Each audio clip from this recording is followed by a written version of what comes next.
ইরানের প্রয়াত সর্বোচ্চ নেতা আয়াতুল্লাহ আলী খামেনির ৭ দিনব্যাপী রাষ্ট্রীয় দাফন ও শোকানুষ্ঠান শুক্রবার শুরু হয়েছে।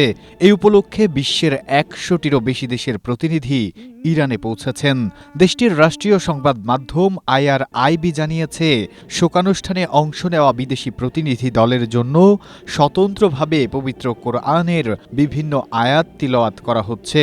ইরানের এই উদ্যোগ নিয়ে ব্যাপক আলোচনা ও নানা ধরনের ব্যাখ্যা বিশ্লেষণ শুরু হয়েছে।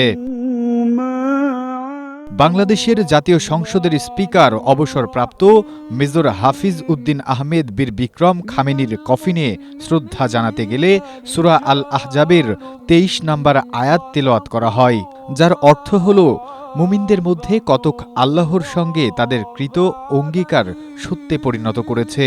তাদের কেউ কেউ শাহাদত বরণ করে নিজেদের শপথ পূর্ণ করেছে, আর কেউ কেউ শাহাদতের প্রতীক্ষায় আছে এবং তারা তাদের অঙ্গীকারে সামান্যতমও পরিবর্তন করেনি।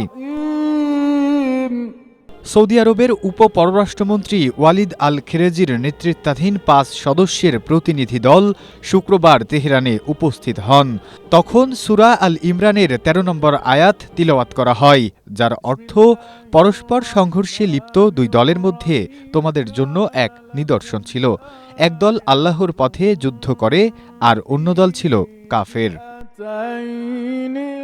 তুরস্কের প্রতিনিধি দলের সামনে সূরা আন-নিসার ৯৫ নম্বর আয়াত তিলাওয়াত করা হয়, যার অর্থ বসে থাকা মুমিনগণ যারা ওজরগ্রস্ত নয় এবং নিজেদের জান ও মাল দ্বারা আল্লাহর রাস্তায় জিহাদকারীগণ এক সমান নয়। নিজেদের জান ও মাল দ্বারা জিহাদকারীদের মর্যাদা আল্লাহ বসে থাকাদের ওপর অনেক বাড়িয়ে দিয়েছেন, আর আল্লাহ প্রত্যেককেই কল্যাণের প্রতিশ্রুতি দিয়েছেন এবং আল্লাহ তাআলা জিহাদকারীদেরকে বসে থাকাদের উপর মহা পুরস্কার দ্বারা শ্রেষ্ঠত্ব দান করেছেন।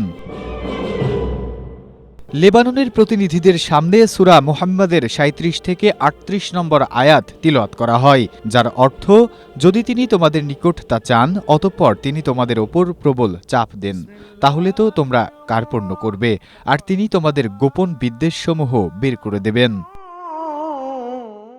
তবে লেবানিজ যোদ্ধাদের উদ্দেশ্যে সূরা আলে ইমরানের ১৩৯ নম্বর আয়াত পাঠ করা হয়, যাতে বলা হয়েছে, দুর্বল হও না, দুঃখিতও হও না, তোমরাই শ্রেষ্ঠ যদি তোমরা মুমিন হও।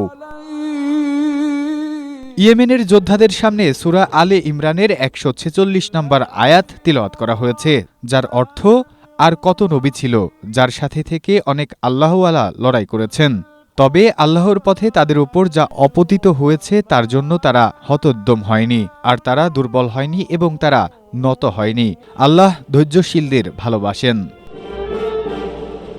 আর কাতারের প্রতিনিধি দলের সামনে সূরা আলে ইমরানের ১৫২ নম্বর আয়াত পাঠ করা হয়েছে, যার অর্থ আর আল্লাহ তোমাদের কাছে তার ওয়াদা সত্যে পরিণত করেন যখন তোমরা তাদেরকে হত্যা করছিলে তার নির্দেশে।